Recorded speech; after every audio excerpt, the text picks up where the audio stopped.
Olá pessoal, tudo bem? Vamos dar continuidade ao nosso estudo de função afim.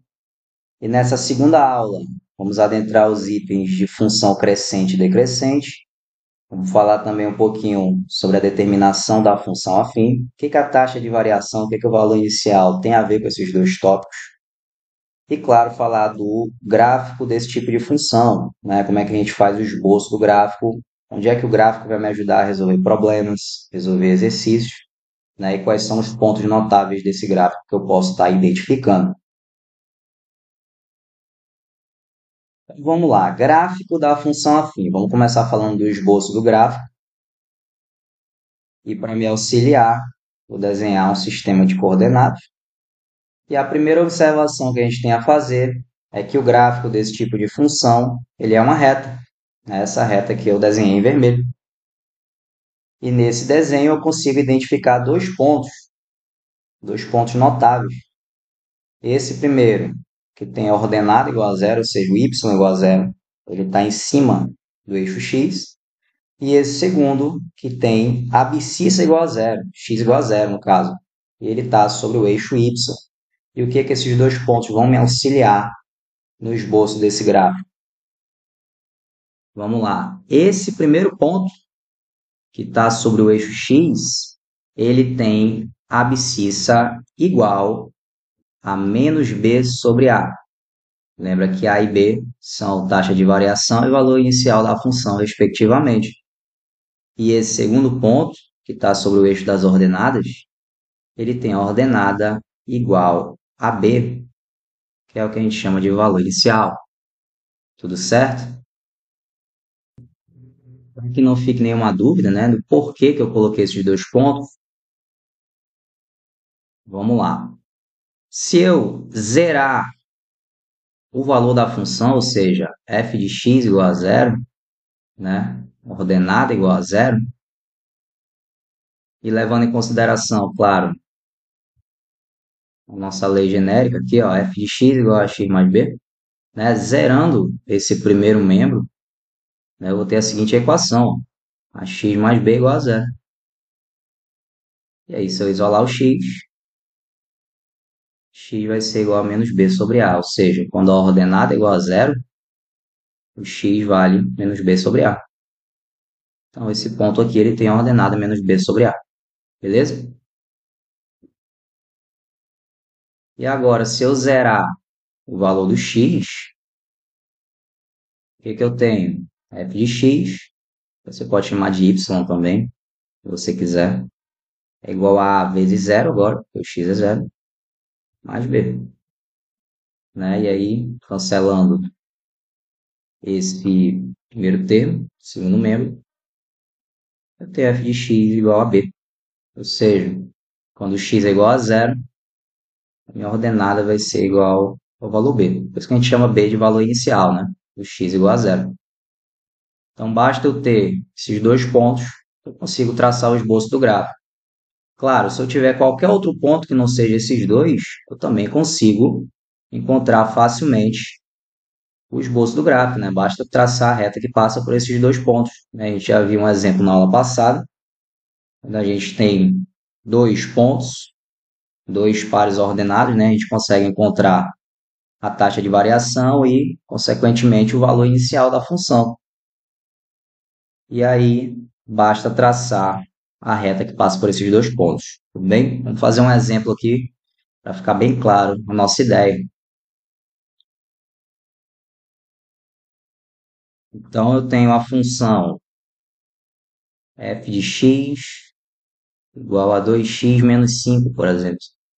Eu quero traçar o esboço do gráfico dessa função. Então, vou desenhar aqui meu sistema. E aí eu vou identificar os dois pontos notáveis que a gente acabou de ver.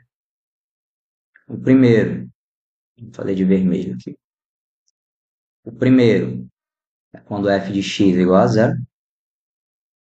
Para isso, eu tenho 2x menos 5 igual a zero, o que me dá x igual a 5 meios, resolvendo essa equação.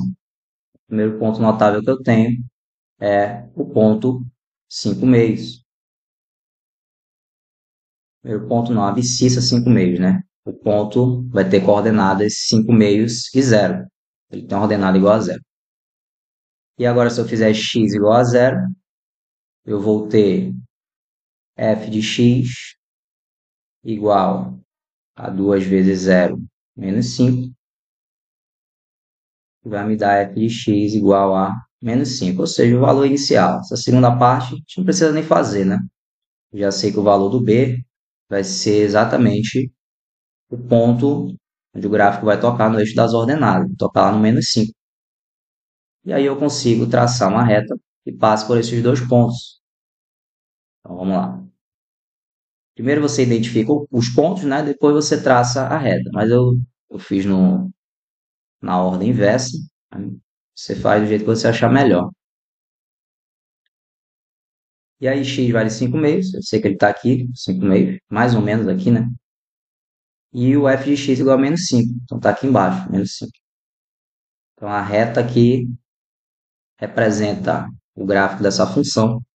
Passa por esses dois pontos notáveis e por outros infinitos pontos, né? Qualquer ponto que eu pegar em cima dessa reta, ele vai me apresentar um par ordenado, né, que obedece à lei de formação da função.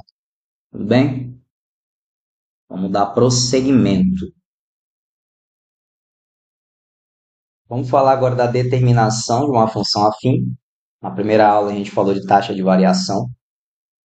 E determinar uma função afim nada mais é do que encontrar a taxa de variação e, posteriormente, o valor inicial.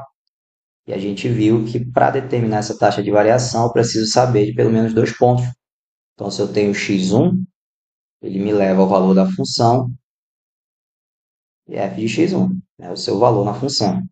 E se eu tenho x2, ele me leva ao seu valor também, f de x2. Se eu tiver pelo menos dois desses pontos, eu consigo determinar a função encontrando a taxa de variação e o valor inicial. Vamos para esse primeiro exemplo. Determine a lei da função afim sabendo que f de 2 igual a menos 2 e f de 1 igual a 1. Então, vamos lá. O primeiro passo é encontrar a taxa de variação, que é o valor do A. Como é que eu vou encontrar essa taxa? A gente sabe que o A ele vai ser determinado por esse quociente, né? y2 menos y1, x2 menos x1. E se eu tenho esses dois valores da função para dois valores de x, como ele dá aqui no enunciado, eu consigo facilmente encontrar a taxa de variação, né? O que eu posso colocar no y2? 1. Menos, o que eu posso colocar no y1? O menos 2, né? Então, coloco entre parênteses. Embaixo, x2 menos x1. Quem é o x2? É o número 1. Quem é o x1? É o 2. Fica o menos 2. E eu só simplifico, né? 1 menos 2, eu tenho 1 mais 2. Tá quanto? 3. E 1 menos 2, eu tenho menos 1. Então, 3 dividido por menos 1 vai me dar menos 3 como taxa de variação. E aí basta eu encontrar o valor inicial. Eu sei que f de x igual a x mais b, porque se trata de uma função afim. E aí, para substituir f de x e x, eu pego qualquer um dos pontos que ele me apresenta aqui. Então, vou pegar esse segundo, ponto 1 e 1. Né? Eu sei que f de 1 é igual a 1. Então, quando x é igual a 1, a função vale 1. Então, 1 para f de x. O a eu sei que vale menos 3, então eu coloco menos 3 no lugar dele. Vezes o x, que está associado a esse valor, que é 1 também. Mais b. E aí eu tenho uma equação resolvendo, eu tenho b igual a 4. Então aí, encontrei a taxa de variação em valor inicial e posso determinar a minha função. Quem vai ser minha função? f de x igual a menos 3x mais 4. Beleza? Aí facilmente a gente determinou a função, conhecendo dois de seus valores. E para finalizar, vamos falar de função crescente e decrescente. Quando é que uma função é classificada como crescente ou quando ela é decrescente? Na função crescente, o gráfico vai ter um sentido ascendente da esquerda para a direita. Então, os valores sempre subindo, os valores de y. Conforme aumenta os valores de x, os valores de y também aumentam, né? O gráfico vai ter esse formato. E na decrescente, ao contrário, né? Da esquerda para a direita, vai ter formato descendente, né? Os valores de y decrescendo conforme eu aumento os valores de x, beleza? E o que vai determinar esse formato gráfico, crescente ou decrescente? Exatamente o valor da taxa de variação, que é o valor do A. Então, na crescente, eu tenho A maior que zero. E na decrescente, eu tenho A menor que zero. Tudo bem? Então, só de olhar para a lei de formação da função, consigo dizer se ela é crescente ou se ela é decrescente. E se o A for igual a zero, né, a gente já viu que se o A for igual a zero, eu vou zerar o primeiro termo e eu vou ter apenas o valor inicial. Né? E aí eu vou ter uma função constante. É o que a gente vai ver na próxima aula, né? Algumas especificações da função afim. Uma delas é a função constante, quando A for igual a zero. É assunto para a próxima aula. Beleza? Então a gente finaliza nossa segunda aula por aqui, né? Para a gente não estender muito.